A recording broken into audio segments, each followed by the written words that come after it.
Hi everyone. Okay, so as promised, I am offering you a video fully dedicated to preparing your portfolios. There will be a bit in here also about your lesson planning, but this clearly relates to your portfolio because you will be including 3 exemplary lesson plans. So I have a lot I want to cover. I'll be looking at my notes just to make sure I stay on track. And of course, once I post this, next week we will be sharing in small groups the artifacts, the teaching samples that you're considering for your portfolios. You will share one specific teaching sample as I posted on Blackboard, and we will be able to give you some feedback on just the way you're thinking it through. So we'll have an opportunity to answer questions in those small group formats, but after I post this, you might have some questions as well. So feel free to write to me or post to the group with any questions that you might have, and I'm happy to follow up.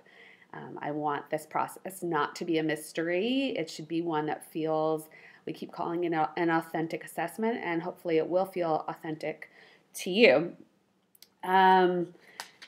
The first thing I want to say is I've gone through this process with students many times. It takes time to prepare this portfolio. That's probably obvious, but you might be thinking, okay, I set aside the Sunday before it's due to put everything together. If you do that, I can promise you, you will be panicked. Please do not save this to the very last minute. You do have, after this week, after your paper is due, you do have one more lesson plan and lesson plan reflection due, but that is the only other thing you have due besides your portfolio before the end of this course. So think about how you are going to spend your time over the next few weeks, how you will allocate time to preparing yourself for this portfolio. Because it is an authentic assessment, it's not the kind of thing where you can just it's not like cramming for a test, obviously. It's different from writing a paper, a research paper. You don't need to go to the library and spend time doing that, or researching online. You need to be more curating. I keep using that metaphor of you as a curator of an exhibit, and then also the docent of that exhibit. You're wearing 2 hats here. So again, if you think of the portfolio as, I wrote this to you all, if you think of it as a museum exhibit, it is the exhibit of your teaching and your learning as you were a student in this course, as you were a teacher, as you were a student in this course. So you want to be thinking about, all right, well, what are the samples that will best demonstrate to me, the reader, and to anyone else who might read it, what was the narrative thread? What did you develop in your teaching and your learning through your participation in this course? What's the story you want to tell? How will you tell that story through your narrative, through your captions? How will your lesson plans represent your learning as a teacher and as a learner in this course? And then as a docent, how will you take me through this museum exhibit? You don't want to assume that I'll just look at your artifacts, at your teaching samples, and I'll know why they are there. You can imagine that 4 different people could put in a sample of a text that you used, and you might be including it for very different reasons. Maybe you're including this piece of text to explain how you selected different kinds of texts as the course went on, ones that more fully engaged your learners or that they could draw upon their prior knowledge or vocabulary. Maybe you chose this text because you felt it was a very strong story and you were working on narrative in your teaching. Maybe you included this text as a teaching sample because you felt like you asked really good questions about this text and engaged them in cooperative learning. Well, you're going to have to tell that to me because it won't be obvious. Imagine that obviously I know about you because I've been reading your work and giving you feedback, but you need to imagine that you are taking me through as someone who isn't inside your brain. You want to explain it. So again, take time to figure this out. Set aside the time for it. I know that I'll just say it again, it's a different kind of assessment than ones you've done perhaps in the past because it's asking you to synthesize, it's asking you to integrate knowledge, it's asking you to reflect. Some of you wrote about that, at least one of you wrote about that on our rubric I'm sorry, on our wiki about different assessments, why the portfolio is a different kind of assessment. So please take that to heart. It's not like a test where you can memorize answers and spit them back. Again, I know you know this, but I've been through this many times with students, and they always say at the end they didn't realize how much time it was going to take to prepare. So take that time. You also want to be considering, how are you taking ownership of this process? This is a project that asks you to take responsibility for your own learning.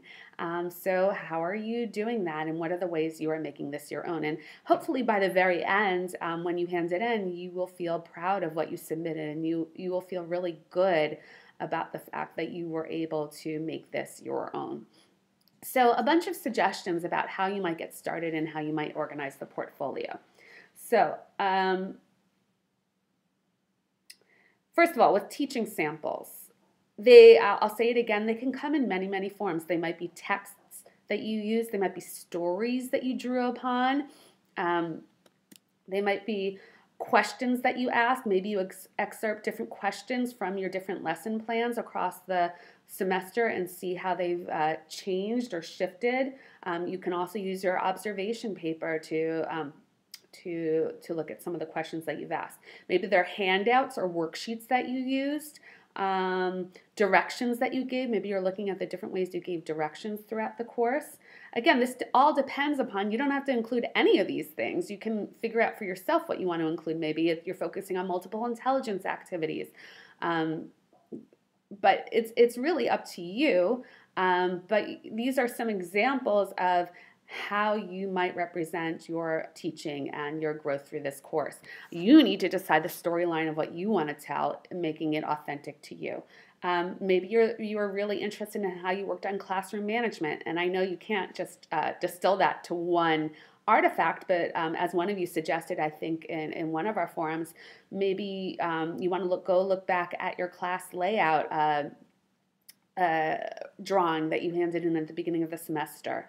Has that changed at all? Has that affected your classroom management? Think about these kinds of things. Maybe there's a video clip that you look back at the video clips that you posted in our Multiple Intelligence Week. Some of you posted video clips, some of you YouTube clips, some of you posted pictures. How does that represent the way your teaching might have shifted? Maybe you've gone to a more visual place. Maybe you do more kinesthetic activities that you can represent in some sort of way. All of these are possibilities. But the next step, as you know from the description of what you have do, is you want to create captions. And again, these are more, as you saw in our sample portfolios, these are more than 1 or 2 sentences, at least a few solid paragraphs, it could be longer, of how this teaching sample represents your growth, your learning, your teaching evolving over the course of this semester. How do these samples, again, support your narrative thread, telling the story of the way in which you've grown and you've structured your own educational practice? If you use student work samples, which is fine, you don't have to, but you might, and consider, what do they tell about you? Yes, they say something about the students, but I want to know about you. What do they demonstrate about your own practice? For example, if it was an assessment, what does that tell you about the way in which your assessments that you give have grown and changed?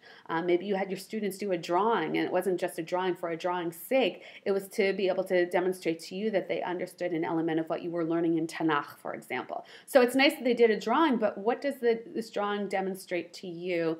Maybe it's the first time you actually did a drawing with your learners. So how did that expand your practice beyond simply talking to your learners? All right, so your lesson plans. Again, these are 3 representative lesson plans. We want them to be strong lesson plans, but also I'll say in a few minutes a bit more about your lesson plans. If I gave you feedback on a particular lesson plan you handed in for this course, or if your mancha gave you feedback, maybe you would now go back and change that lesson plan. So maybe you want to take a lesson plan you already received feedback on, and you want to demonstrate with what you hand in the portfolio, how you might change that lesson plan now if you were going to enact it another time. And you can annotate the lesson plan. Maybe you want to write in a different color or a different font, but demonstrate to me as the reader how that lesson plan would now shift to be a bit more of an exemplary lesson plan for you. Maybe you want to include a lesson plan that you enacted that didn't go so well. Well, don't just hand that in, because you don't want to leave it to me to decide whether you think that's an exemplary lesson plan or not. If it's not, again, annotate for me. What would you change now that you've taken this course? That's okay. The idea is for the lesson plans to demonstrate that you understand how to plan a lesson that is cohesive with a narrative thread that incorporates the elements and the strands of this course. Now, I understand, of course, as some of you noted, that your teaching contexts vary. You won't address every single skill from this course in every lesson plan, or maybe not in your course itself. For example, one of you is working with adults after Morning Minion. Some of them are older adults. You're not going to get them up and doing a drama activity. But what are you doing with them that demonstrates that you're focusing on elements of this course? I'll say more about this in just one second. The third piece of your portfolio is the narrative. It actually probably will come first in the portfolio. You can, if you want to, in your narrative. You have room to shape it any way you want to. That's an element of constructivism that I'm giving you the guidelines for this assignment. You can take ownership in the way that you want, but you can, students in the past have in their narrative made references to the lesson plans and the artifacts that they included in their portfolio. If that's helpful to you, you can say, please see page 5 or see the teaching sample on multiple intelligences. If you really feel like that's something you want to talk about in your narrative in a way that your practice has really expanded through this course. If you're having trouble preparing for this narrative, the great thing about taking a course online is you have a record of all the ways that you have been, not all the ways, but many of the ways you've been thinking and how your thinking might have shifted and changed throughout the semester. So I really encourage you to look back on your journal entries, on your discussion postings. Look back and see, do you see some patterns in what you've been curious about, thinking about, talking about, the anecdotes that you've been giving? Do you see a change from the beginning of the semester in some of your concerns to the end? Do you see a change in the types of questions or comments that you were posting? Do you see an expansion in application of theory or understanding of a particular theory? So look back over all that record of what you've posted, what you've shared. Look back over your papers. Look back over the feedback you've gotten both from me and from your mancha. This will help you to prepare your narrative. You don't have to do this in a vacuum. You have all the support to help you to prepare this narrative. And there is a method to my madness with what I've assigned to you this week. The 2 postings to week 13 are asking you to think about your current relationship to constructivism. Sorry, the phone is ringing. Please ignore it. Your relationship to constructivism. I apologize for this. I'm at home and I get crank calls during the day.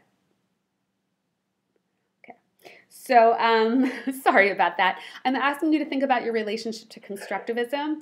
I'm also asking you to think about some of the challenges to constructivism at this current time that you experience. So this can also help you to prepare for your portfolio because you're thinking about where you're at right now at the end of the course and your relationship to constructivist theory. All right, so the other thing that will help you to prepare for the portfolio is your most recent lesson plan. Your 3rd lesson plan was due at the end of week 14, These lesson plans are examples of praxis in action. They're an opportunity for you to apply what we are learning in class to your practice. So I'm happy to see that many of you are pushing yourselves in new directions. Some of you did this in a masterful way in your most recent lesson plans. I'm asking you in your reflection on your lesson plan to consider the ways in which you're drawn from our course to plan the lesson. So I noted to some of you, if you said, well, I didn't apply any of the skills from this course, that's something that you really need to think about why you didn't. if I were you, I would spend more time immersed in our weekly content, going back to what we've been doing in this course, consider how it can better impact your lesson planning. As you plan for your third lesson plan, consider the feedback I gave you on your prior 2 lesson plans. And as you prepare your portfolio narrative, consider, did you rethink any of the elements of your future lessons based upon the feedback you received both from me and from your month theme? Also, you want to consider, as you're moving forward to your third lesson plan, does your selected narrative thread for your lesson guide your activities and choices? I think for most of you it did, but there's some of you where you stated your goal. Either it wasn't a very clear thread stated in your goal, or you didn't, your core concept or your big idea wasn't quite the strongest one that could bind your lesson plan together. Consider maybe that needs to shift, or maybe you just need a cohesive through line to all your activities. How are you developing opportunities for constructivism in action? So again, some of you have posted to me or to the group that you didn't initially think that your specific context lended well to constructivism in action. But I do want to say, as I looked through your lesson plans, I was very pleased to see that many of you were activating learners' prior knowledge. You were helping them to make connections to prior lessons or to other courses they're taking outside of your own class, your own course. You're helping them to challenge suppositions they might have about history, about a text, about culture. Well, that is all, my friends, that is all constructivism in action. So even if you feel like, well, I'm not getting them up and again, having them do a skit or doing multiple intelligence activities, those aren't the only elements of constructivism in action. Remember, constructivism is about, in a social context, having your learners make meaning of material.